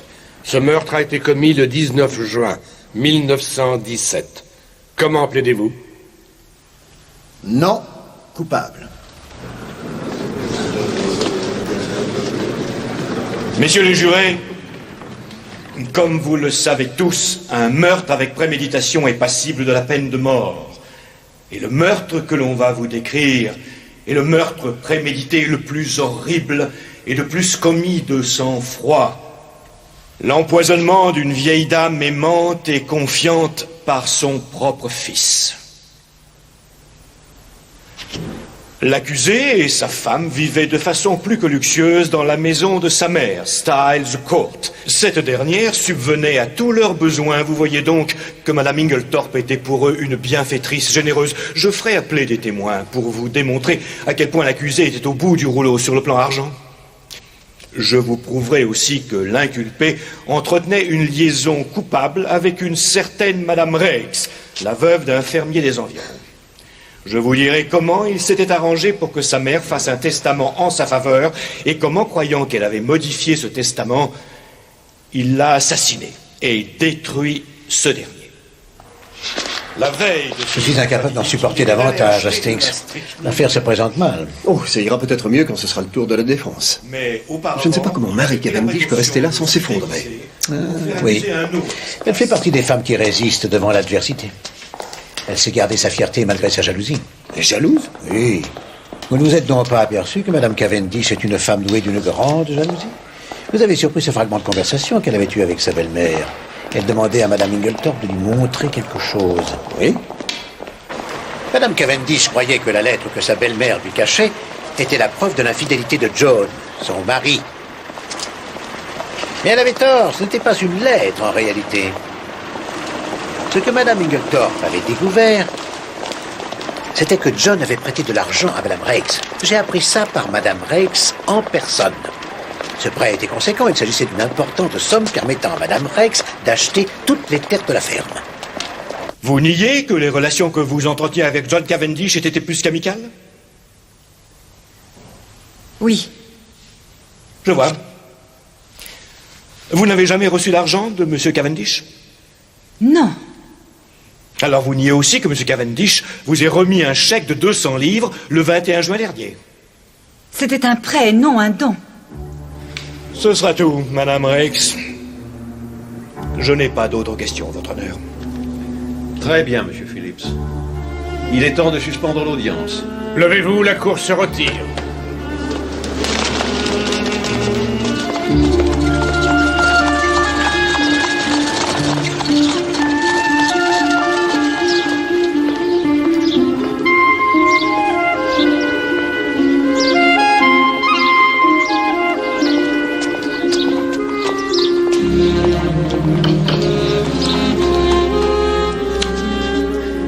C'est votre premier séjour à Londres, Poirot.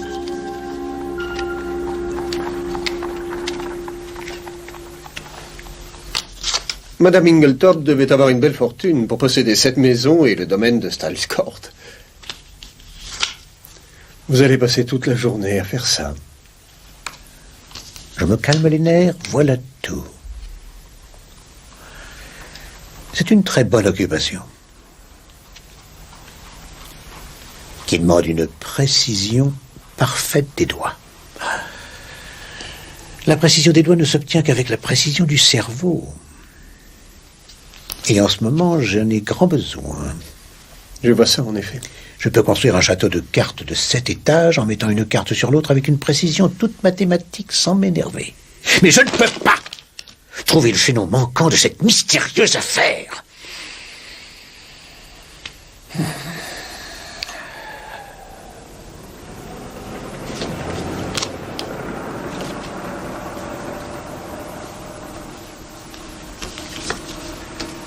Vous avez une main d'une sûreté étonnante. Je ne vous ai vu qu'une fois perdre le contrôle de votre main. Ce devait être à un moment où la rage m'avait pris. Ça se passait dans la chambre de la défunte, juste après que nous ayons découvert que la mallette avait été forcée. Ah oui, oui. Vous étiez près de la cheminée, remettant tout en ordre, comme vous le faites toujours. Votre main tremblait comme une feuille. Parce que j'étais très en colère. Et ce qui m'avait mis en colère... Oh mon Dieu! Qu'est-ce qu'il y a? Ah, je viens d'avoir une idée, c'est tout, mais... Oh mon Dieu! Un garage! Un garage! Pour l'amour du ciel, madame, indiquez-moi où je peux trouver un garage. Il faut que je loue une voiture avec un chauffeur immédiatement.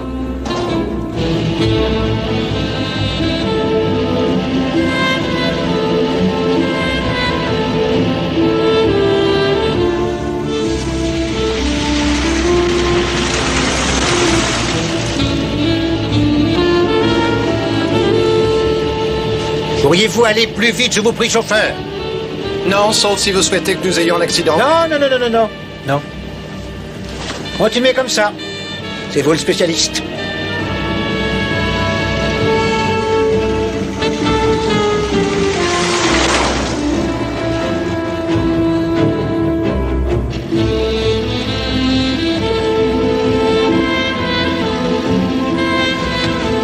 On ne vous a pas appris que les mains devaient se trouver sur le haut du volant et de façon symétrique?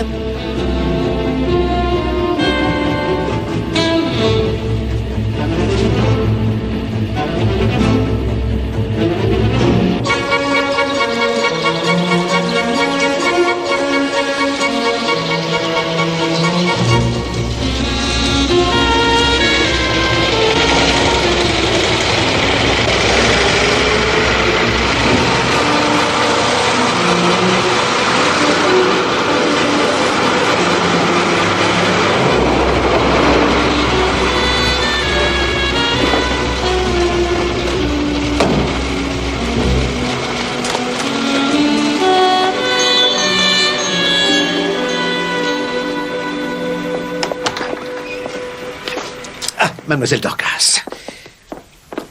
Et dites-moi, mademoiselle, est-ce que quelqu'un est entré dans la chambre de madame Inglethorpe depuis que nous sommes partis? Non, personne, monsieur. La porte est verrouillée, nous avons ouvert l'œil. Monsieur Poirot. Oui. Les clés. Oh. Merci.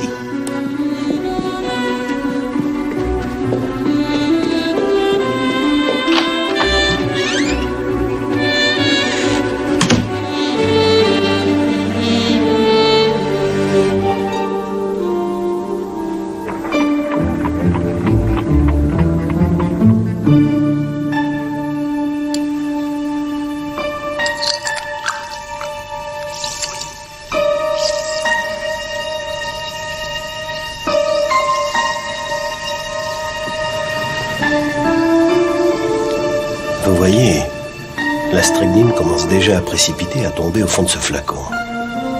Dans quelques heures, il s'en formera des cristaux incolores. Qui vont se déposer et ne pas remonter à la surface. Oui, qui vont se déposer et ne pas remonter.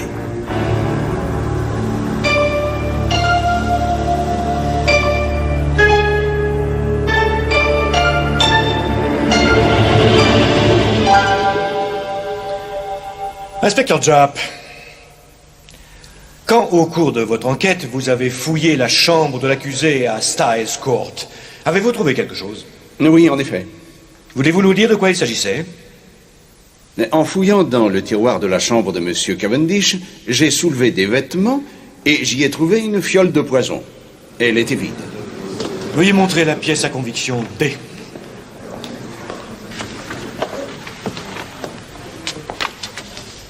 S'agit-il de cette fiole?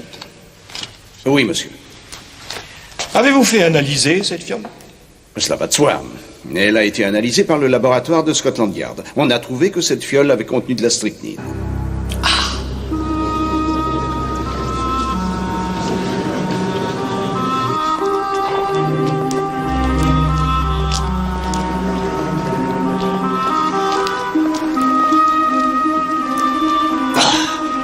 Où est-il passé? Il m'a téléphoné tout à l'heure pour me dire qu'il revenait à Londres ce soir. Et il m'a demandé de réunir tout le monde ici. Et où veut-il en venir? Ça, je ne sais pas. En tout cas, ce n'est pas très bien de sa part. Ah, le voilà qui arrive.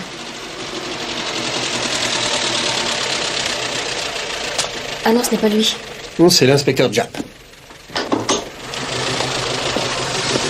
Madame? Où est Poirot? On ne sait pas, il est parti cet après-midi. J'ai reçu un message me demandant d'être là à 7 heures. Tout le monde est là-haut, montez.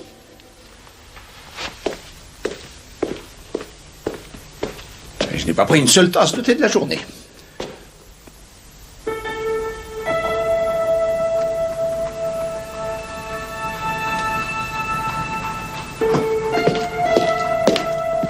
Oh, bonsoir. Puis-je demander ce qui se passe? Mais vous le pouvez, madame. Si vous avez une réponse, alors faites-la moi connaître.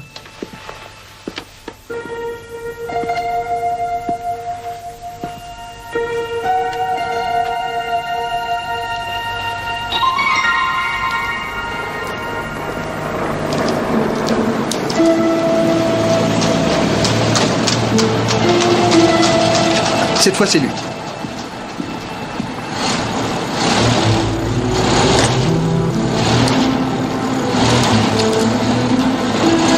Pourquoi fait-il tous ces gestes?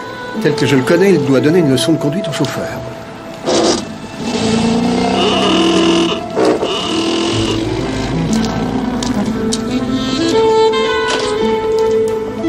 Mais où étiez-vous passé, Poirot?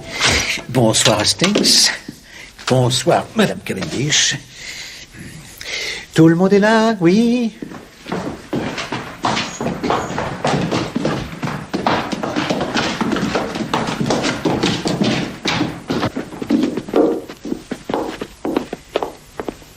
Bon.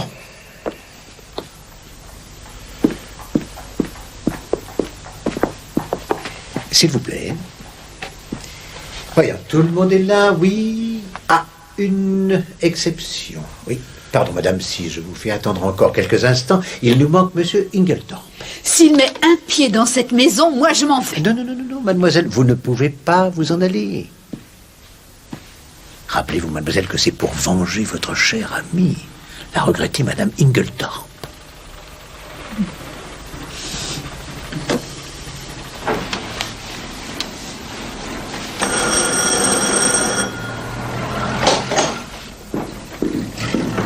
Pourquoi m'a-t-on convoqué ici? Que se passe-t-il? Je voudrais bien le savoir.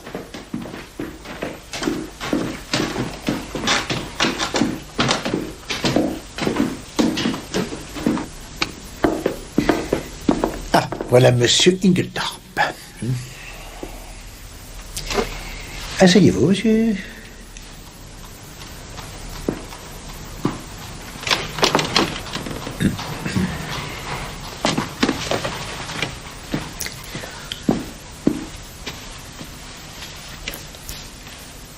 Mesdames et messieurs, bonsoir.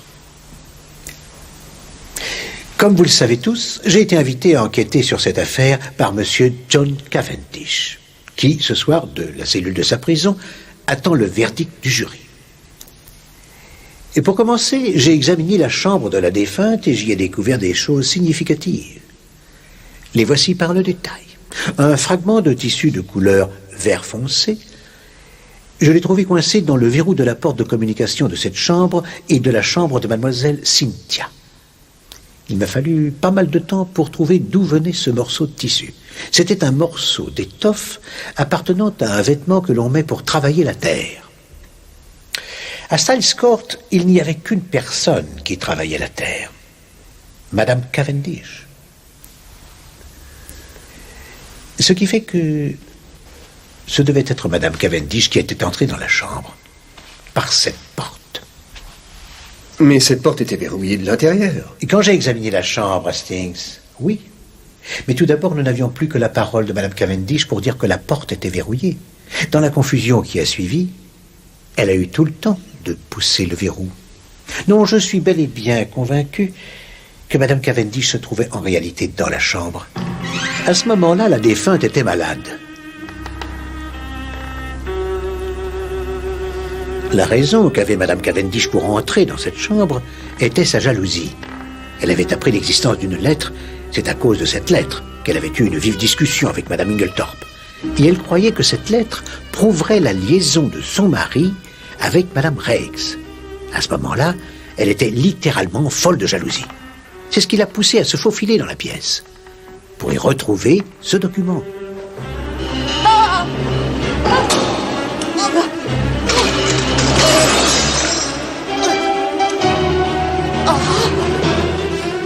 Alfred!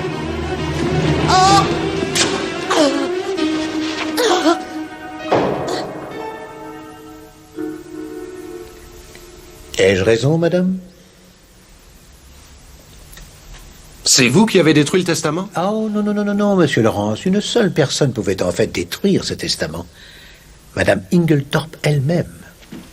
Mais elle l'avait rédigé dans l'après-midi. Elle l'a pourtant fait, mon ami. La température, ce jour-là, était montée jusqu'à 30 degrés à Londres. Ah oui, il faisait très chaud. Et malgré ça, Madame Inglethorpe avait ordonné qu'on fasse du feu dans sa chambre. Pourquoi? Mais parce qu'elle avait quelque chose à brûler. Précisément, inspecteur Japp. Je continue. À 16 heures, Madame Inglethorpe se disputait avec son fils, le menaçant de le dénoncer à sa femme. D'abord, il ne s'agit pas d'une grosse somme d'argent, ce n'était qu'un prêt. Non, maintenant ma décision est prise. Ne crois pas que parce qu'il s'agit d'un couple, la peur du scandale me fera fléchir. C'est cette discussion que Dorcas a entendue. Mais elle a pris John Cavendish pour Monsieur Inglethorpe. À 16 heures, Madame Inglethorpe rédige un nouveau testament, déshéritant John Cavendish.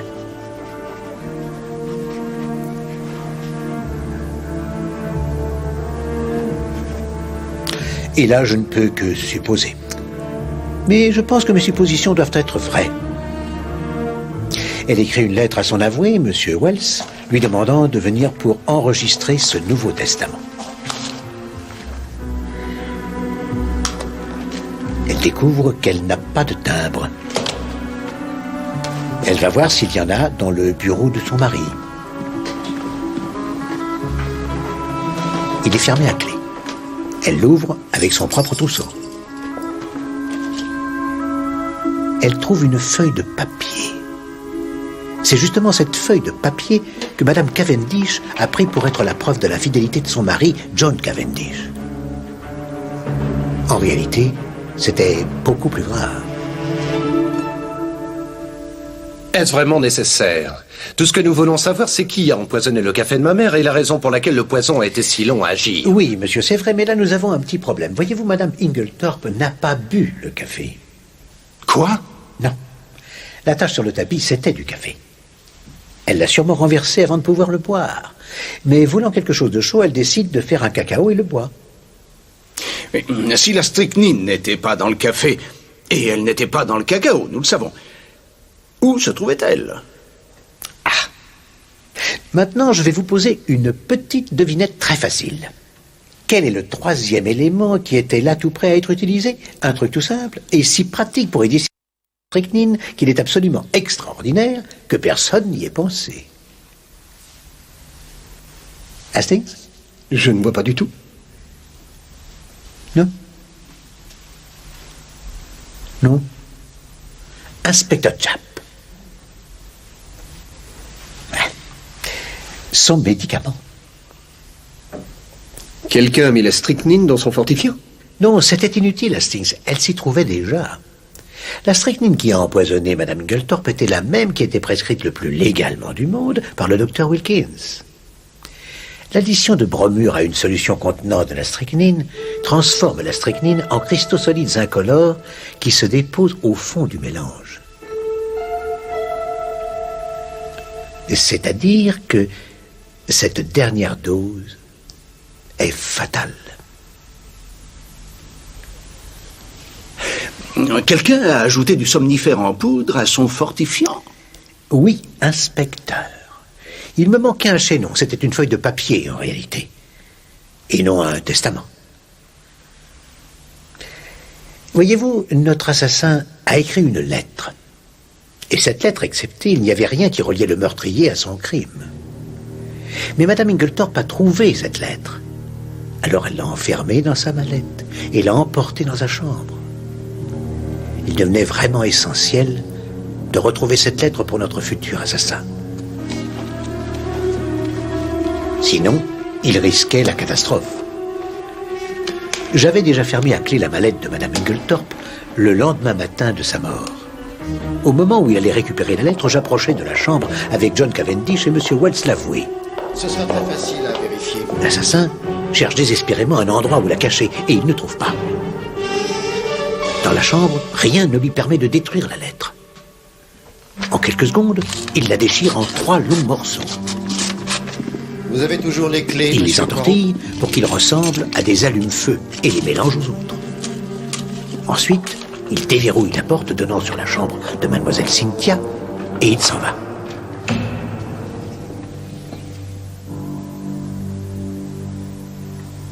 Ces allumes-feu sont restés en place jusqu'à ce qu'ils soient trouvés par Poirot. Ah oui, ces petites cellules grises ont fait du bon travail aujourd'hui.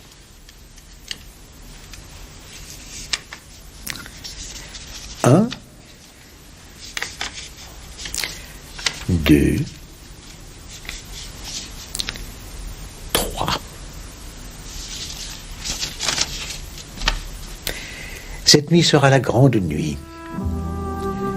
Des heures heureuses nous attendent une fois que la vieille ne sera plus une entrave, car elle sera morte. Personne ne pourra m'attribuer le crime. Ton idée d'utiliser le bromure était une idée de génie. Nous devons... Là, l'auteur fait une digression. Ça va te réchauffer le cœur de savoir que ton amant t'aime tellement qu'il est absolument incapable de faire quoi que ce soit d'autre que de t'écrire en cet instant si important. Mademoiselle Howard. Moi? Qu'est-ce que ça a à voir avec moi? Mais ça a tout à voir avec vous, mademoiselle. Aurais-je omis de vous dire à qui elle était destinée? Pardonnez-moi.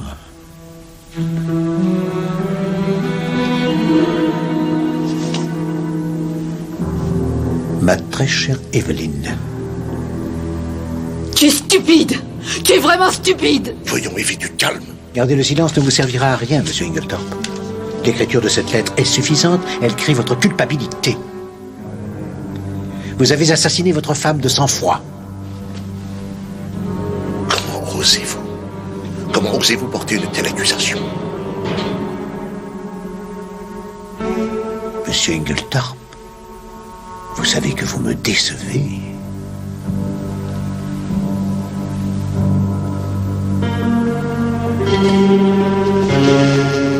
C'est vrai.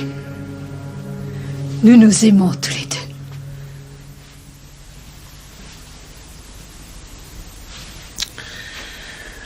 Emmenez-les, inspecteur Jupp. Vous croyez qu'on allait attendre que cette vieille mégère crève? De toute façon, on méritait cet argent. Je n'ai pas le moindre regret. Vraiment, je ne regrette pas ce que j'ai fait. Monsieur Inglethorpe, Madame.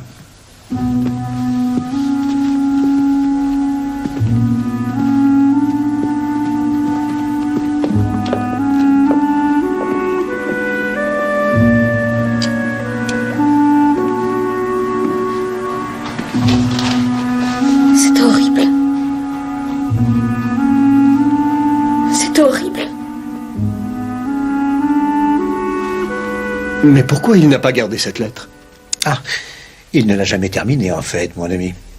Il est probable que Madame Inglethorpe est rentrée trop tôt, l'a interrompue à l'entrée de cour, il l'enferme dans le bureau sans réfléchir. Nous savons le reste. Madame Inglethorpe trouve la lettre, décide de ne rien dire à son mari, mais aussi de détruire le testament qu'elle a fait en sa faveur. À mon avis, le jour suivant, elle a dû vouloir faire un nouveau testament en faveur de Joan, mais la mort l'en a empêché.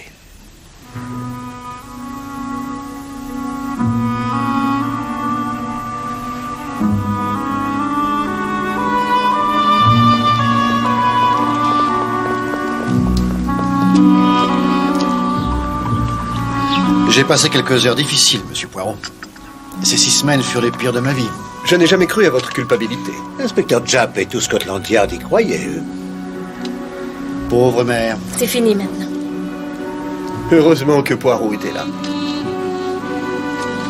Je ne sais vraiment pas comment vous remercier. De rien, je vous en prie. Ça a failli me coûter cher. Il faut toujours faire confiance à Hercule Poirot. Monsieur Poirot. Madame. Venez, John. Je veux tout savoir.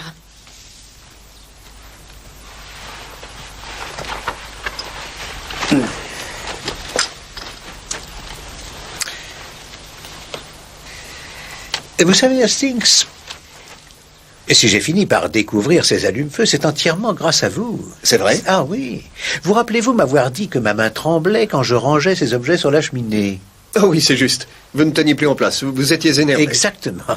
Je me suis rappelé que quand nous étions tous les deux dans la chambre de Madame Inglethorpe, j'avais déjà rangé ces objets. Quoi? Pourquoi? Si je les avais rangés, il n'y avait aucune raison pour que je recommence. Quelque chose qui était un lien entre l'assassin et le crime. Mais quoi? Sauf si une autre personne était venue et les avait dérangés. Vous avez du génie. Seulement une chose n'est pas claire, c'est pourquoi Inglethorpe semblait tenir tellement à ce qu'on l'arrête. Parce que, mon ami, selon les lois de votre pays, si on est acquitté une fois, on ne peut pas être jugé une deuxième fois pour le même crime. Il a tout fait pour être jugé. Il aurait alors produit son irréfutable alibi, comme ça il ne courait plus aucun risque. C'était donc lui qui avait acheté la strychnine à la pharmacie, n'est-ce pas? Non, Hastings. Vous n'avez pas encore réalisé que c'est Mademoiselle Howard qui est allée à la pharmacie. Mademoiselle Howard? Mais oui. Bien sûr, il lui a fallu se déguiser. C'est une diabolique intelligence. Ah, ça vous réchauffe le cœur de les voir réunis, heureux de l'être. La belle et séduisante Madame Rex est tombée dans les oubliettes. L'amour fait des miracles. Je ne vous le fais pas dire. Il y a une chose qui reste inexplicable. C'est la conduite pour le moins curieuse de Laurence Cavendish. Je n'oublierai jamais son regard quand nous sommes entrés dans la chambre de sa mère. Vous pensiez qu'il regardait le manteau de la cheminée, alors qu'en réalité, il regardait la porte de la chambre de Cynthia, qui est juste à côté de la cheminée. Il avait remarqué une chose, c'est que la porte n'était pas verrouillée. Mais il a juré qu'elle était verrouillée. Ah, justement, pour protéger Cynthia. Quand Laurence Cavendish a vu que la porte donnant chez Cynthia n'était pas verrouillée, il s'est imaginé tout de suite qu'elle savait quelque chose sur le meurtre. Mais pourquoi voulait-il tant la protéger? Parce qu'il est amoureux d'elle, bien sûr. Eh bien, alors là, je peux vous dire que vous faites erreur. Je peux vous affirmer, et je sais ce que je dis, qu'il la déteste. Voyez-vous ça? Je n'en suis pas si sûr, mon ami. Il a voulu réduire en miettes la tasse de café avec les pieds parce que, Hastings, rappelez-vous que c'était en fait Mademoiselle Cynthia qui avait apporté son café à Madame Inglethorpe cette fameuse nuit. C'est ce qui explique pourquoi il a défendu dès lors avec tant d'obstination la thèse suivant laquelle la mort de sa mère était due à des causes naturelles. Eh bien, je sais que vous vous trompez. Non, sans vous faire de peine, Monsieur je crois... Poirot, lieutenant Hastings.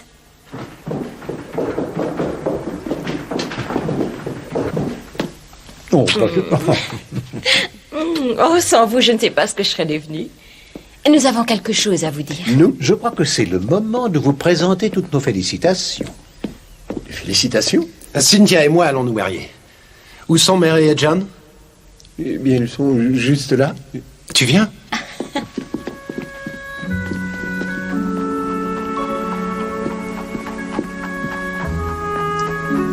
Hastings.